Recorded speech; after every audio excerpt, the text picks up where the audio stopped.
Okay, so for David Washburn's presentation, David is, as you've already heard, is until recently a Voice of San Diego, which he's going to use as a talking point, and is in the process of moving to a new organization, but a Voice of Orange County. But he can talk to you a little bit about the new media, which is part of our focus today. So the internet, and this is the way people will probably be getting more and more of their news. Well, it's certainly happening now. So, David. Thank you. I appreciate the opportunity. Very quickly, yes, for the last 2 years I've worked for Voice of San Diego. I just recently, in fact, like yesterday was my first day as the managing editor of Voice of Orange County, which is another startup, nonprofit, independent, primarily in this case news and government and politics website. So I am joining a longtime friend and colleague up in Orange County to get that thing off the ground. It was a very difficult decision, mainly because of the opportunities that I had at Voice of San Diego, and over the last year plus in the realm of science coverage. Everything that Kim told you is correct. I didn't mean to say it that way. Not that he needs to be accuracy checked or anything, but science coverage has suffered mightily in this downturn, and the news industry in general has suffered disproportionately in this downturn, and going down another level, science coverage has suffered disproportionately. It is, I believe, the blame lies in three places. It lies with people like me, the practitioners of the writers and editors who decide what is news and what isn't news. The readers, I mean, you folks, deserve some of the blame for not, when I say you folks, I'm obviously saying in general, for not reading enough science news and not demanding enough science news. I mean, we really are, we will write about what you want us to write about. I mean, quite frankly, I mean, it really is that simple. When Michael Jackson dies and servers, entire sites crash because everybody wants to, know that piece of news. I mean, that people take notice of that, of course, and so it's a three-way street, or the blame can be spread three ways.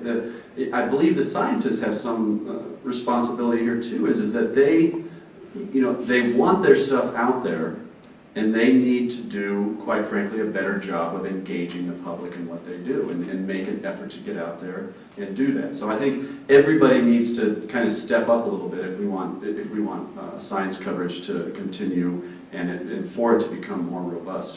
Now, having said that, I'm going to focus mainly on what it is that why we make some of the decisions we make, why you see some of the science news that you see, and we can have that discussion. What I'm going to do is open it up pretty quickly just to some questions, to a Q&A, hopefully, in which we can have a discussion about this, and so maybe we can come to some conclusion as to what to do. How do we, A, make science coverage less hype and more substance, and B, how do we get it to keep to continue it.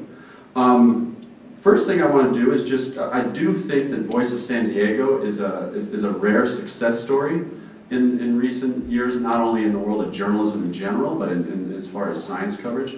Thanks to a generous grant from the Ledger Benbow Foundation, local foundation, we received a grant from that foundation specifically for a science reporter.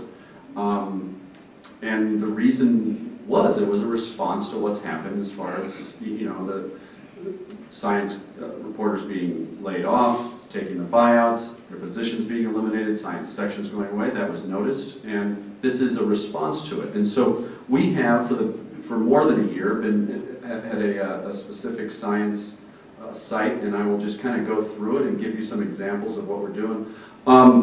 Forgive me, this is the first day of a big redesign for Voice of San Diego, and so if I click on some things and maybe it doesn't go where I think it should, it's just typical bugs that come with a redesign, with a relaunch.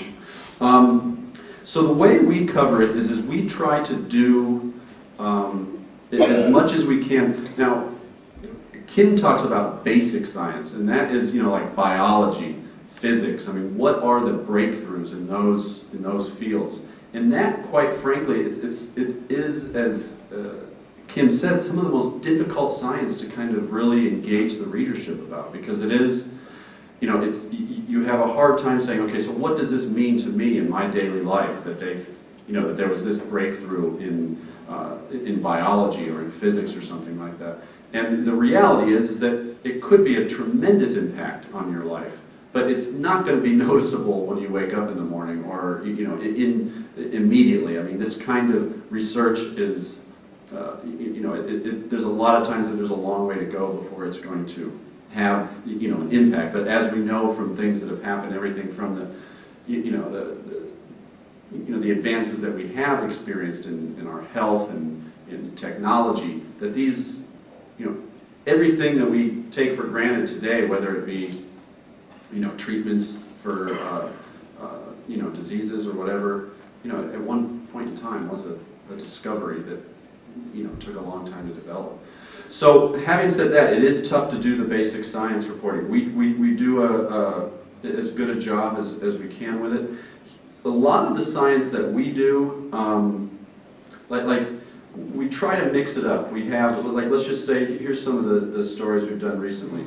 We did a story, our most recent story is how stem cell technology is being used, or perhaps could be used, to deal with extinction, endangered species. And quite frankly, can we use stem cells to clone endangered species like the right rhino or other endangered species? And so there is an effort by the zoo and mainly from this the zoo, what's it called? It's the San Diego Zoo's Institute for Conservation.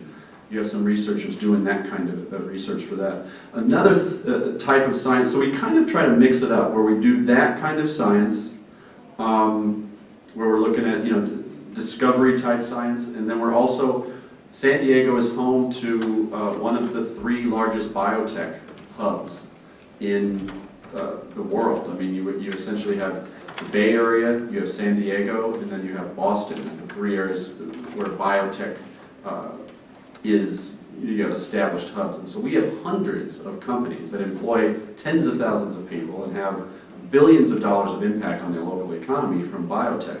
So we do a lot of our reporting on what's happening in the world of biotech. And so, like, I found myself, when I was doing a lot of my reporting, I would report a lot of, a lot of it was on the business of biotech and what's happening, because that business is suffering incredibly from the downturn. They can't get credit. Venture capitalists aren't funding innovation. New discoveries aren't making that leap from the lab to commercialization, whether it be stem cell type stuff or other technologies.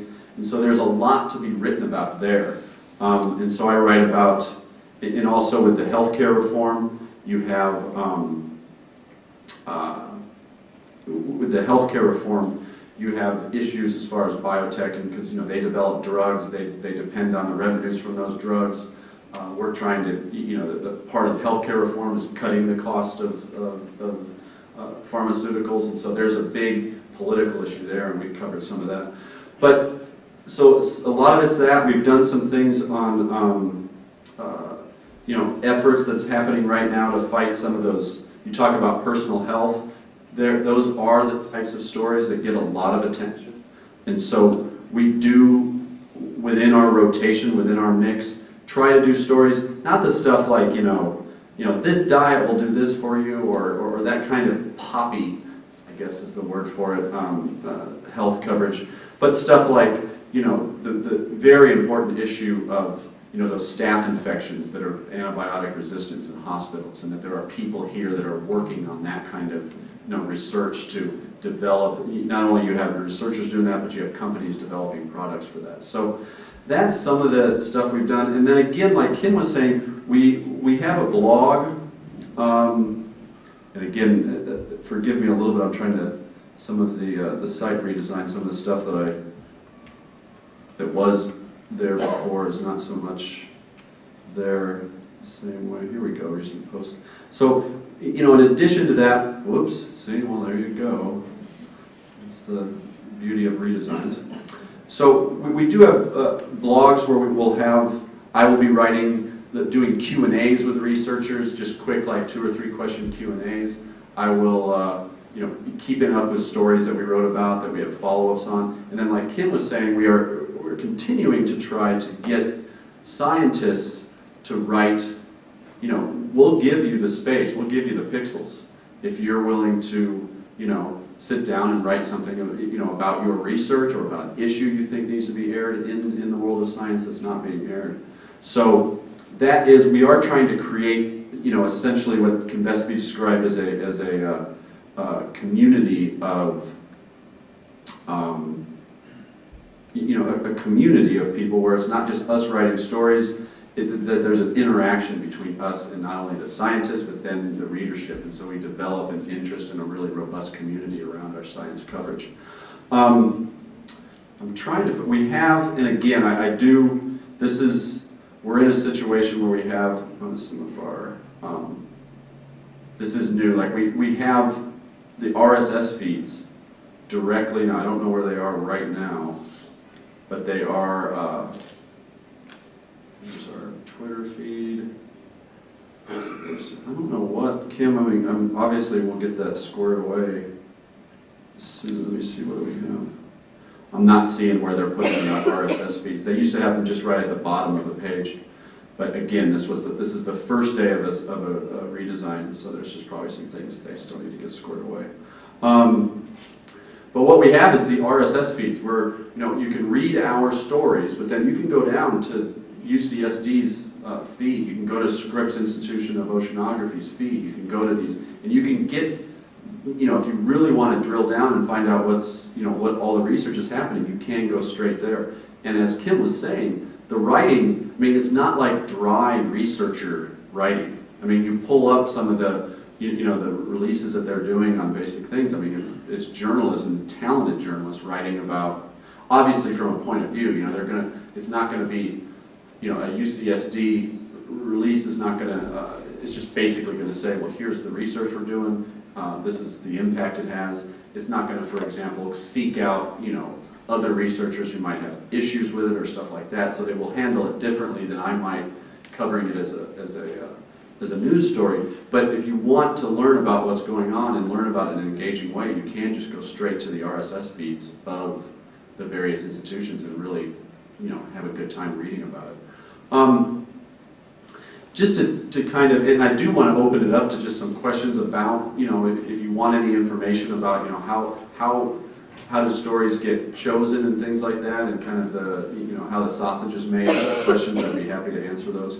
I think one of the issues, and Kim touched on this briefly, that we have with science coverage is it's just, it is so quickly politicized so often. And as Kim and I talked about on These Days this morning, we had that, as part of this whole panel we're doing here, we were on These Days this morning, and then yesterday we were on the Channel 6, the CW, and we showed up at 7 a.m. to sit and talk with the anchors about, the issues that we're talking about right here. What's going on with science coverage? How do we, deal with the general decline in science news, and then some of the issues of hype versus reality in the way science news is portrayed. And so Kim and I were there ready to answer and have like a real, meaty discussion about this, and the anchor comes over and he just jumps into global warming. I heard that scientists are fudging the data that shows global warming as something that is caused by humans. And so it immediately, became this discussion, is global warming real or not? And the science has weighed in on that. The scientific community it's unequivocal. There is an overwhelming consensus that human activities have caused global warming.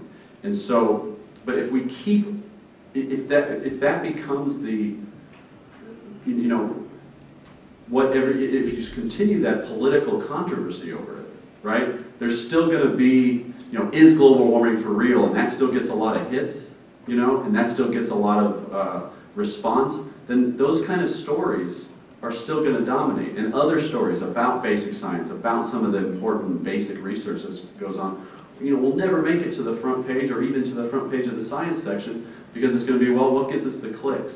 What gets us the readership? Well, if you throw out another is global warming for real story, maybe we'll, you know, that's what people want. And so I think what we need to do is have the discipline to move on from some of the highly politicized stories, just because we know that they'll get us a lot of response, and move on to the more important stories. And I think what you know, we have to do as citizens is say, you know what, we've had enough of whether global warming is for real or not. You know, it's time for us to move on past that issue. If we want to have some, you know, meteor stories on, you know how, you know, some of the science behind how our climate's going to change, well, that's fine. But I think if we get past some of that, that will be, I think that'll be a good thing. I wonder if part of the decline in science coverage could be the result of the fact that the editors, you know, because every time they bring up something about stem cells, every time they bring up something about global warming, you know, you have this huge, you know, you just get hit from all sides on the political, you know, on the political angle. I think it's partly, and I'm not going to digress too much, but some of that is that, you know, we don't have, our immigration coverage is not as intelligent and as deep and as hard-hitting as it should be, because every time we talk about immigration, it all comes down to the political aspects, you know, who should be here, who should not be here, instead of looking deeper into that issue. So I think that is something that is an important thing to discuss and to think about when we think about our science coverage. And let me just get our... Oh, it's done? I can put it back on. That's fine. It's no big deal. You guys got a sense of things. So that's kind of my, you know, my sense in things. You know, when I do a story, I am looking out. I had just a wonderful time, because what I am is not. I'm a journalist by trade. I am not someone who was a scientist who became a journalist. I'm a journalist who became a science writer. And so it was just an amazing experience for me to be able to, you know, call up somebody, you know, that Kim turned me on to, or, you know, somebody at Scripps, or any number of institutions, because we have an amazing, I mean, the science talent in San Diego is just, it just blows your mind. The people and institutions of what's happening here. And so I just had a wonderful time, you know, whether it be, you know, stuff about, you know, things that people are really interested in, or hot topics, so to speak, like the swine flu, or things about, you know, astrophysics and like the beginning. I got to do stories on like the guy at UCSD who is trying to find, you know, prove the exact moment that the universe began, and incredible things like that. And it was just an amazing experience. And what I try to do is make that, you know, find a way to tell that story, you know, impart that information in a way that people are learning something from it, and it is something that is accessible to them, and that they can relate to, and maybe does have some effect on their lives. And so that is that's the tough thing, and that's where you have the scientists get reluctant, because they're like, I'll talk to them, you're not going to get it right, and it's just going to make my life, more difficult when you get the story wrong, and I have to explain, no, that's not what my research said. It said something else, but I guess, this was more sexy, so we went with it, that kind of stuff. I got that kind of vibe sometimes from researchers when I first talked to them. Now, I think I won over a lot of them because I would talk to them for an hour and a half, 2 hours on the phone, and then call them back and say, did I get this right? Did I get that right?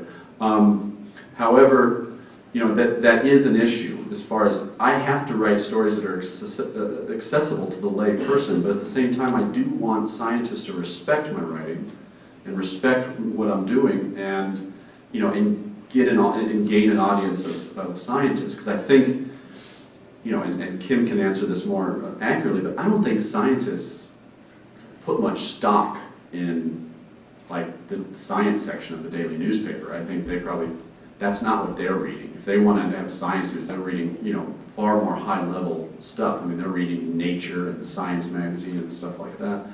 I would like to create some sort of community where we can have scientists kind of be active in the coverage of whether it's Voice of San Diego's or whether it's the Union Tribune's, whether it's KPBS's science coverage, that there is a more, that we are more active. And I think it requires us to, in the media, to say, you know what, we're going to do these stories that might taste like broccoli sometimes. It's not the candy, but we're going to do these because we know it's good, and we know that the readership is not going to be huge, but we're going to keep doing it. The scientists are going to engage with us and not just tell us that we're not worthy. And then the readership is going to say, you know what, I'm going to read this. I'm going to read this to my kids, and I'm going to make this a part of my day. And I think we've got to do that. I think the question is, how do we get there? And I want to have that discussion. If anyone has any ideas, if anyone has any comments about our coverage,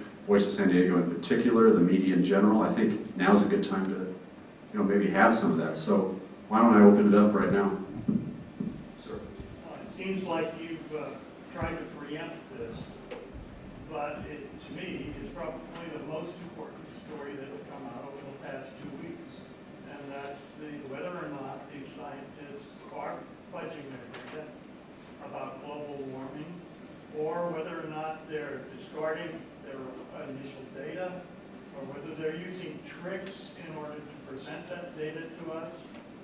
All those things are really important questions, because we're spending billions of dollars on this subject in this country. It's already a political issue. For you to say that the skeptics are politicizing it is really disingenuous. And it seems to me that should have been plastered all over page 1 of your magazine.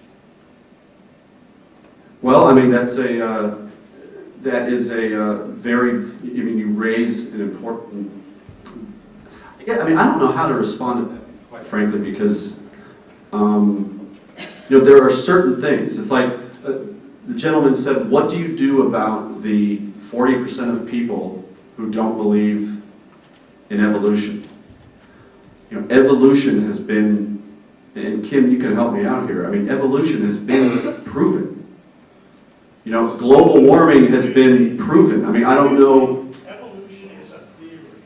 I'm a scientist. Evolution is a theory. I'm a scientist. I have taught science for the past 25 years at college level.